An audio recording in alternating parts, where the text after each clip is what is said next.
नमस्कार, स्वागत है आपका न्यूज बायोस्कोप में। मैं हूं आसिया। झारखंड विधानसभा में बजट सत्र चल रहा है जो अब समाप्ति की ओर है। सदन के दौरान कई सारे मुद्दे विधायकों ने उठाए हैं, लेकिन जो मुद्दा छाया रहा 1932 नियोजन नीति और हाल फिलहाल में रामनवमी को लेकर काफी गर्माता हुआ सदन नजर आया। फिलहाल इन सब के बावजूद इस सदन से कितने संतुष्ट विधायक रहे, क्या उनके सवालों के जवाब मिले और क्या अब जब समाप्ति की ओर सदन है, उम्मीद है कि जो उन सवालों के जवाब नहीं मिले सत्ता पक्ष उन सवालों का जवाब उन्हें देगा। इस वक्त हमारे साथ मौजूद हैं स्टूडियो में हजारीबाग सदर विधायक मनीष जायसवाल। मनीष जी, आपका बहुत बहुत स्वागत है। सदन की कार्रवाई लगातार चलती रही, कई सारे मुद्दे उठे, लेकिन इस बार आप काफी सदन में छाए रहे और खासकर रामनवमी का मुद्दा, इतना बड़ा मुद्दा क्यों इसे बनाया गया? मनीष जी, हजारीबाग की रामनवमी इतना महत्व क्यों रखती है? देखिए, ये मुद्दा बनाया नहीं गया, ये मुद्दा है। हजारीबाग की रामनवमी का इतिहास 100 साल से ऊपर का है और ये पूरे भारतवर्ष में सबसे जानी मानी रामनवमी के रूप में इसको देखा जाता है। और कोई भी चीज, शहर का कोई भी एसेट अगर हो तो वो उसकी पहचान रहती है। तो हजारीबाग की पहचान हजारीबाग के रामनवमी से है। जिला प्रशासन का ये कर्तव्य बनता है कि इन चीज़ों को, अपने कल्चर को, अपने हेरिटेज को, अपने गेम को जो है वो प्रिजर्व करे, उसको अच्छे से संहारित करे, ना कि उसको डिस्टर्ब करे। मैं आपको याद दिलाऊं कि 2016 और 17 में रघुवर दास की सरकार ने इसी रामनवमी में हेलीकॉप्टर से पुष्प वर्षा कराई थी। इतना सम्मान दिया गया था इस रामनवमी को, और अभी देखिए क्या तुष्टीकरण हो रहा है। लोगों को डराया जा रहा है, धमकाया जा रहा है, जबरदस्ती के केसेस किए जा रहे हैं। तो अगर स्वरूप बिगड़े तो जनप्रतिनिधि के नाते मेरा धर्म बनता है, मेरा कर्तव्य बनता है कि मैं बात को उठाऊं। और संजोग से अभी सदन हाउस जो है सेशन में है, तो अगर हाउस सेशन में है तो लोगों की उम्मीद रहती है कि उनका विधायक जो है वो बातों को रखेगा। वही काम मैंने किया। लेकिन इतने आहत हो गए कि कुर्ता तक आपने फाड़ डाला, और इसे लेकर आज मुख्यमंत्री ने कहा भी कि राम भक्त वही नहीं है, राम भक्त मैं भी हूँ, और तपोवन मंदिर का इसलिए सौंदर्यीकरण का काम किया है। देखिए, उत्तेजना इस बात की नहीं थी कि कोई गलत मायने में मैंने इस चीजों को किया। अगर आपने पूरी प्रोसीडिंग को देखा होगा तो मैं 5 दिन से परसू कर रहा था कि भी सरकार इसमें इंटरवीन करे। मैं आपके माध्यम से जनता पर ये निर्णय छोड़ूंगा कि 5000 से ज्यादा लोगों पर 107 की कार्रवाई की गई। 107 की कार्रवाई उसी पर अपेक्षित रहता है जिससे उम्मीद रहता है कि ये किसी प्रकार का डिस्टरबेंस करेगा। उसके ये लोग बच्चे हैं, बूढ़े हैं, टीचर्स हैं, बस ऐसे लोग जिन पर कोई आपराधिक रिकॉर्ड नहीं है, उनको भी इस पर टारगेट किया गया। इसके पीछे उद्देश्य क्या था? डराना, कि हम लोग डराएंगे तो रामनवमी अच्छे से होगा। उसके बाद आपने एक आर्बिट्ररी एकदम बिल्कुल ऑर्डर पास किया कि भाई डीजे नहीं बजेगा। लेकिन उसमें तो सुप्रीम कोर्ट का हवाला दिया जा रहा था। मैं उस बात को क्लेरिफाई करता हूँ। सुप्रीम कोर्ट का ऑर्डर किसी डीजे पर नहीं है। सुप्रीम कोर्ट का आदेश साउंड के वॉल्यूम पे है, उसमें इतने डेसिबल से ऊपर आप 10 बजे के बाद नहीं बजा सकते। तो अब जिला प्रशासन को यह समझना चाहिए था कि डीजे भी आवाज करता है, लाउड स्पीकर भी आवाज करता है, ताशा भी आवाज करता है। जब तीनों आवाज करते हैं और तीनों ही उसके नॉर्म्स को वायलेट करते हैं, तो 2 को अनुमति दे रहे हैं, 1 को बंद कर रहे हैं। इसके पीछे उद्देश्य क्या है? उद्देश्य यह है कि आप रामनवमी को डिस्टर्ब करना चाहते हैं। उसके बाद जब पहला मंगला जुलूस निकल रहा था पिछले मंगलवार को, तो कुछ इन्होंने डीजे को लेकर के लोगों पर जो है प्रहार किया, तो कुछ लोग धरना पे बैठे, उन पर केस कर दिया गया। तो कुल मिलाकर के अगर आप देखिएगा तो रामनवमी का जो पूरा सिस्टम है, इकोसिस्टम, उसको डिस्टर्ब करने का उन्होंने प्रयास किया। लेकिन आपने जोर शोर से मामला उठाया और उसके बाद तो सरकार झुकती हुई नजर आई। नहीं, मैंने जो मामला उठाया उसके बाद इन्होंने कोई जवाब उसका नहीं दिया। उसके बाद बीजेपी के कई एक माननीय विधायकों ने भी इस मामले को परसों किया, सरकार के कान पे जू भी नहीं रहेंगी। उसके बाद संपूर्ण बीजेपी ने कल फ्लोर पे आकर के प्रोटेस्ट किया कि भाई आपको इसमें जवाब देना चाहिए। तो मैंने सरकार से भी बोला कि भाई आप इंटरवीन कीजिए, लेकिन कोई इंटरवेंशन नहीं था। जब मैं सदन में उठ करके जब मैं बोला तो माननीय अध्यक्ष महोदय ने इतना ही बोला कि भाई आपका सूचना आ गया है। अब हम लोग इस सदन में आपका सूचना आ गया है, अच्छा बैठिए बैठिए दिखवा लेते हैं, देख लेते हैं, इन सब टाल मटोल से हम लोग बहुत परेशान हो गए। मेरे पास कोई विकल्प नहीं था अपने प्रोटेस्ट को दर्ज करने के लिए। मैंने जो कल किया वो एक तरीका था अपने प्रोटेस्ट को दर्ज करने का। और माननीय मुख्यमंत्री जी का जो आज का वक्तव्य आया है कि ये ड्रामा है और वही राम भक्त नहीं है, तो सबसे पहले माननीय मुख्यमंत्री जी को मैं बताना चाहता हूं कि जिस दल का आप समर्थन लेकर के सरकार चला रहे हैं, कांग्रेस का, इसी कांग्रेस की जो राष्ट्रीय अध्यक्ष जब थी सोनिया गांधी जी, तब उन्होंने राम पे प्रश्न उठाया था। उन्होंने कहा था कि आप प्रमाणित करिए कि राम है। उन्होंने कहा था कि राम काल्पनिक है। तो ऐसे लोगों के समर्थन से आप चल रहे हैं और आप अपने आप को राम भक्त कहते हैं। जहां तक बात अब तपोवन मंदिर का है, तो मैं आपको बताना चाहूंगा ये सारा श्रेय मोदी जी को जाता है। अभी आप देख रहे होंगे कि महबूबा मुफ्ती जी जो हैं वो शिवालयों में जाके जल चढ़ा रही हैं। तमिलनाडु में जो विपक्ष के लोग हैं, जो अभी वहां के जो सब ये लोग हैं, एंटी बीजेपी जो लॉबी है, वो वहां पर मंदिर बना रही है।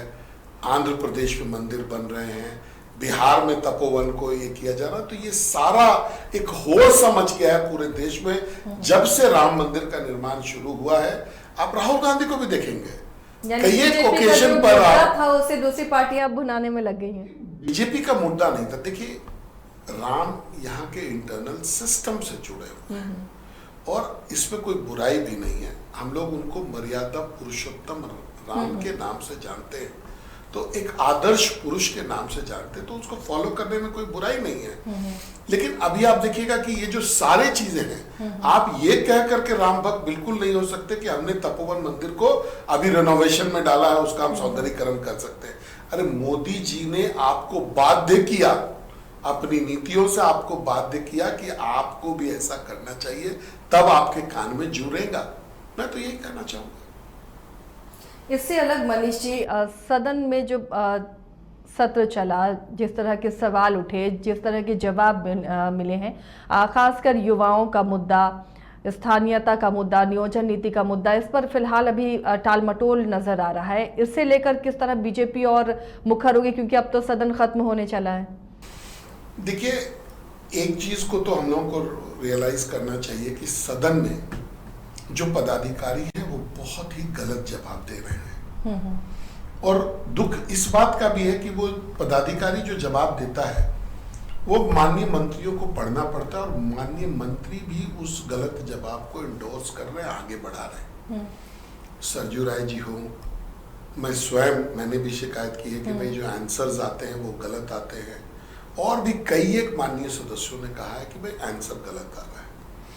अध्यक्ष जी का एक ही ये है कि जी हमने निर्देशित किया है अपने पदाधिकारियों को, तो ये झारखंड राज्य है, यहाँ निर्देशित करने की जरूरत नहीं है अध्यक्ष जी, यहाँ पनिश करने की जरूरत है। जब तक आप लीड बाय एग्जाम्पल नहीं करेंगे, जब तक आप पनिश नहीं करेंगे, तब तक ये अधिकारी आपको और आपके पूरे सिस्टम को फॉर ग्रांटेड लेते रहेंगे। ये गलत जवाब देने का परंपरा जो है केवल इसी सदन का नहीं है, ये पिछले सत्रों में भी ये होता रहा है। अब बात अगर देखें मुद्दों की, तो आप युवाओं का देखिए क्या हो रहा है उनके साथ में। सबसे पहले एक युवा ये सपने लेकर के आता है कि भाई ये सरकार है जिसने नौकरी प्रॉमिस किया है, बदलो सरकार पाओ अधिकार, ये नारा था। और आज वो कहां खड़ा है? बदल दिया सरकार, हो गए बेकार। यही तो है कहानी। नियोजन नीति इनकी जो पहले इन्होंने बनाई वो कोर्ट ने स्ट्राइक डाउन कर दिया। उसके बाद आप 1932 के बारे में बोलते हैं कि ये प्रैक्टिकल नहीं है, लागू नहीं हो सकता है। फिर जब ईडी का डंडा चलता है, इनको लगता है कि कहीं ऐसा होगा कि भाई राष्ट्रपति ये गवर्नर साहब के यहाँ से जो चिट्ठी आई है उसमें से कोई जिन निकलेगा, तो आप आनंद फानंद में केवल पॉलिटिकल लाभ लेने के लिए कि पॉलिटिकली कोई लाभ होगा इसलिए आप 1932 को लागू कर देते हैं। वो असंवैधानिक है, वो आगे नहीं जाता है। तो अब आप 2016 के पहले की नीति को पुनः स्थापित। लेकिन आज तो सीएम ने सदन में पूछा और 60-40 के साथ ही या 1932 के साथ हैं। विपक्ष से सीधा सवाल उन्होंने क्या कहा कि उसके बाद वो जवाब देंगे। देखिए, उल्टा चोर कोतवाल को डांटे, ये आज नीति लागू करने की बारी हमारी नहीं है। आज हमसे पूछ करके वो थोड़ी ना लागू करते हैं। भारतीय जनता पार्टी को जो करना था भारतीय जनता पार्टी ने किया। 1985 का कट ऑफ मानते हुए अगले 10 सालों तक के लिए झारखंड के 3rd और 4th ग्रेड के नौकरियों को 100% झारखंडियों के लिए रिजर्व करने का काम किया। हम लोगों को जो करना था वो हम लोगों ने किया। अब आपकी बारी है, आप हमसे पूछ करके प्रश्न को भटकाइए मत। लेकिन जो युवा वो तो लगातार 1932 की मांग कर रहे हैं मनीष जी। 1932 आधारित ही नियोजन नीति हो और उसी के आधार पर ही रिक्रूटमेंट हो। देखिए, जब ये सदन में आया 1932 का बिल, तो भारतीय जनता पार्टी ने भी इसका समर्थन किया और एक हम लोगों ने भेजा। वही हम लोग तो आज पूछ रहे हैं कि भाई अगर आप इसको पारित नहीं करवा सकते थे तो आपने जनता की उम्मीद को क्यों जगाया? और अभी अगर मान लीजिए किसी परिस्थिति से वो पारित नहीं हो रहा है तो आप 40% को ओपन टू ऑल क्यों करना चाहते हैं? सार्वजनिक कि पूरे अभी क्या हो गया है कि आओ और 40% नौकरी लेकर के जाओ, चाहे तुम तमिलनाडु के हो या बिहार के हो या उत्तर प्रदेश के हो, झारखंड में आइए और 40% नौकरी लेकर के जाइए। आपको जो 85 का कट ऑफ है और 100% जो रिजर्वेशन है, जो अभी वर्तमान में जो कानून चल रहा है, इससे आपको क्या एलर्जी है? तो मैं आपको बताऊं कि एलर्जी क्या है इनको। चूंकि ये भारतीय जनता पार्टी की हुई है इसलिए इसको परसों नहीं करना चाहते। पहले भी इन्होंने कुछ नीति जैसे कृषि सम्मान योजना में किसानों को 2200 करोड़ रुपया प्रति साल जो है मिल रहा था। किसी को 5000, किसी को 25,000 करके मिल रहा था। इन्होंने उसको खत्म कर दिया और अभी इन्होंने क्या किया? कृषि ऋण माफी के नाम पर केवल और केवल 1700 करोड़ रुपए 3 सालों में इन्होंने देने का काम किया। जहां की भारतीय जनता पार्टी का अगर शासन चलता या वो नीति चली होती तो अभी 6600 करोड़ रुपए से अधिक की राशि किसानों को मिली होती।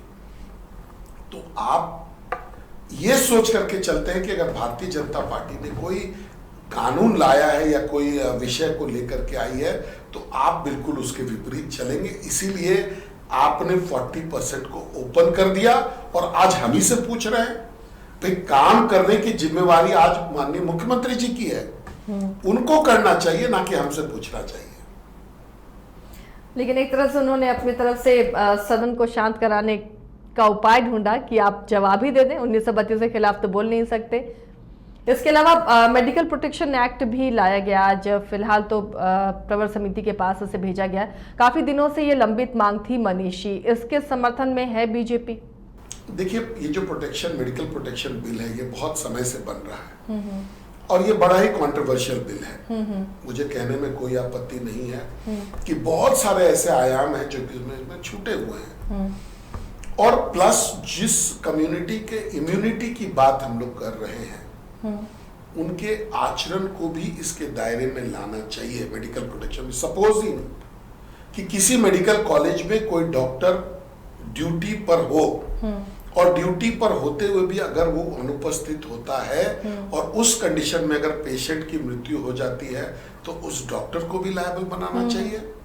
ये इसमें मिसिंग है। आपने ये कह दिया कि अगर कोई डॉक्टर के पास अगर कोई बदतमीजी करता है, कोई लड़ाई झगड़ा करता है तो आप उस पर कार्रवाई करेंगे। लेकिन आप जा करके देखिए, हम लोग हजारीबाग मेडिकल कॉलेज की बात करेंगे, हमारा रोज संघर्ष वहां चलता है। डॉक्टर्स जो पदस्थापित है वो रांची से आते जाते हैं। कई एक लोग केवल पेपर पे हैं, वो केवल अटेंडेंस बनाते हैं, आते भी नहीं है।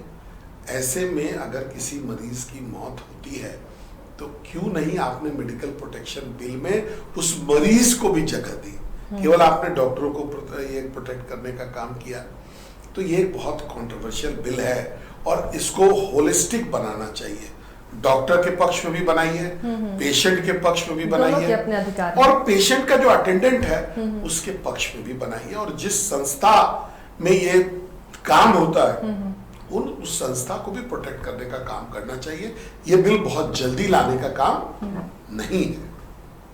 मनीष जी, पूरे सदन को अब तक जो बजट सत्र की कार्रवाई चली है उससे कितना फ्रूटफुल मानते हैं, किस नजर से देखते हैं? देखिए, केवल एक ही बात हुआ है इस सत्र में, वो है कि हम लोग अपनी बात को रख पाए या जो सरकार की गलत नीतियां हैं उसका हम लोग विरोध कर पाए।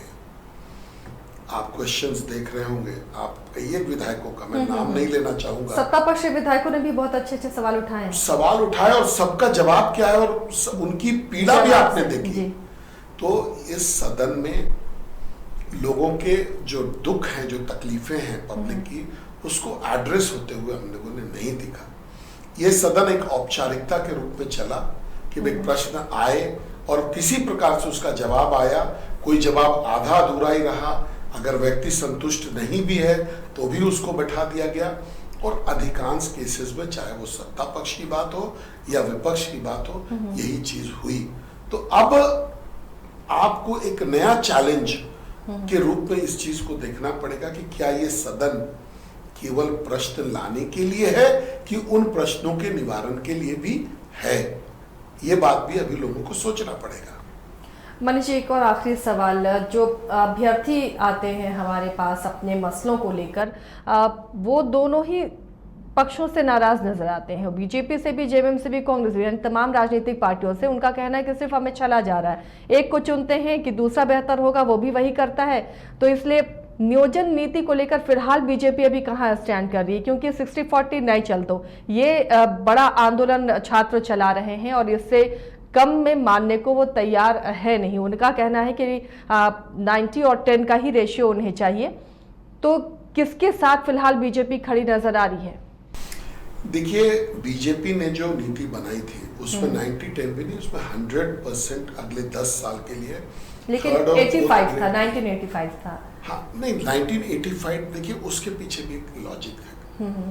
आपको लॉजिक को समझना पड़ेगा कि कोई अगर व्यक्ति, जैसे मान लीजिए एक सरकारी कर्मचारी है जो कि झारखंड में आया हो 85 में, उसके इश्यूज यहाँ हुए हो, वो यहीं पला, यहीं बढ़ा, वो झारखंड का ही पैदा हुआ वो बच्चा है, यहीं पढ़ा हुआ बच्चा है, और आज 30 साल का हो गया, अगर वो झारखंड में नौकरी मांग रहा है तो क्या वो गलत कर रहा है? ये एक आधार बनाना था। तो भारतीय जनता पार्टी को ऐसा लगा कि 85 को आधार बना करके हम चल सकते हैं। लेकिन ये बेहतर है कि अभी आपने 40% को ओपन कर दिया कि 2023 में भी अगर कोई झारखंड में बाहर से आता है तो उसको भी मिल जाएगा, ये बेहतर है। देखिए, हमारा जो भारतीय जनता पार्टी का जो स्टैंड है कि यहाँ पर जो सरकारी रिक्तियां हैं उसमें नौकरी लोगों को मिले। अब आप कैसे छल रहे हैं ये मैं आपको बताना चाहता हूं कि बजट में आप प्रोविजन नहीं करते हैं। अगर आप नौकरी देना चाहते हैं कि हम नौकरी देंगे तो बजट में भी आप प्रोविजन करिएगा कि भाई उनके सैलरीज का और उनके जो अदर अलाउंसेस का उसका प्रोविजन आप करेंगे। बजट में कोई प्रोविजन नहीं है और सदन में आकर के बड़ी बड़ी बातें कि हम लोग नौकरी का शुरुआत कर रहे हैं, 2022 को हम लोग नौकरी वर्ष बना करके मानेंगे, तो ये सब छलावा है। देखिए, पॉलिटिकल पार्टीज के खिलाफ लोगों का नफरत इसी बात को लेकर के है कि एक तो पॉलिटिकल पार्टीज झूठ बोलती हैं, दूसरा अगर कोई सही कर भी रहा है तो अपने व्यक्तिगत हित के लिए उस चीजों का विरोध करती हैं। उनको कोई मतलब नहीं रहता है कि आप राज्य का हित कर रहे हैं कि नहीं। एक कोई नीति आया, उसको आप बढ़िया से स्टडी करिए, स्टडी करके उसमें से ये चिन्हित करने का काम करिए। अभी आप ये बताइए हमको कि आप कोई पार्टी, पॉलिटिकल पार्टी 1 साल पहले बोलती है कि भाई 1932 संभव नहीं है, अचानक एक दिन लेकर के आ जाती है कि 1932 अभी हम बना रहे हैं। बोलती है कि हम 100% रिजर्वेशन लाना चाहते हैं, 40% फ्री कर देती है। तो इसीलिए जो स्टूडेंट्स हैं इनके मन में एक भ्रम है, लेकिन मैं आपके माध्यम से ऐसे स्टूडेंट्स को विश्वास दिलाना चाहता हूं कि भारतीय जनता पार्टी हमेशा से ही नौकरियों के पीछे, स्टूडेंट्स के भविष्य के पीछे, विकास के पीछे और राष्ट्रवाद के पीछे चलने वाली पार्टी है। और हम लोग कभी भी किसी को धोखा या फ्रॉड नहीं करते। आप अभी एक उदाहरण से भी देख सकती हैं कि उत्तर प्रदेश में क्या हो रहा है। अभी एक आंकड़ा मेरे सामने था कल कि 2021 में, ये एनआरसी का आंकड़ा है कि अगर सांप्रदायिक दंगे हुए पूरे भारतवर्ष में 378, उसमें से 100 दंगे जो हैं वो झारखंड में हुए, अबाउट 33%। अब उत्तर प्रदेश में बहुत कम हुए। उत्तर प्रदेश में चाहे कोई भी त्योहार हो, कोई भी फंक्शन हो, किसी भी बात का ये सीरियसली उसको लिया जाता है, प्रशासन सीरियसली ट्राई करती है, सरकार ये काम कर रही है कि वहां रहने वाला हर वर्ग, हर धर्म और हर जाति के लोग शांति से रहे। झारखंड में क्या हो रहा है? न लॉ एंड ऑर्डर है, न डेवलपमेंट है, न आपको अपने त्योहार मनाने की आजादी है। इसके लिए बीजेपी के मत्थे ही लगाया जाता है कि बीजेपी जानबूझकर ऐसा करवा रही हो, छात्रों का आंदोलन हो या कहीं दंगे फसाद हो। गलती करिए आप, गलती आप करिए, छात्र आंदोलन करे और बदनाम बीजेपी हो। वाह, ये कौन सा न्याय है, ये समझ में नहीं आया। और हम लोग एक पॉलिटिकल दल हैं, जहां भी गलती देखेंगे वहां पर हमारा विपक्ष में रहने का काम है कि हम आपको आपका सत्य का आईना दिखाए, और वो आईना हम लोग दिखा भी रहे हैं, आगे भी दिखाएंगे। चलिए, बहुत बहुत शुक्रिया मनीष जी, तमाम बातें आपने रखी हैं। और एक शिकायत जो अमूमन तमाम विधायकों की रही है कि अधिकारी सही से जवाब नहीं देते, यानी जो सवाल उठाए जाते हैं, जनता के सवाल जनप्रतिनिधि उठाते हैं, उनके सवाल सही जवाब उन सवालों के नहीं मिल पाते हैं। तो इस पर ज़रूर गौर करना होगा। और रामनवमी को लेकर भी काफ़ी आंदोलन मनीष जी ने किया है, और इसलिए शायद प्रशासन भी झुका, सरकार भी झुकी, और अब परमिशन मिला है, कुछ मांगों को माना गया है। इसके साथ ही इस खास पेशकश में इतना ही, लेकिन खबरों के लिए आप बने रहिए न्यूज़ बाइस्कोप के साथ।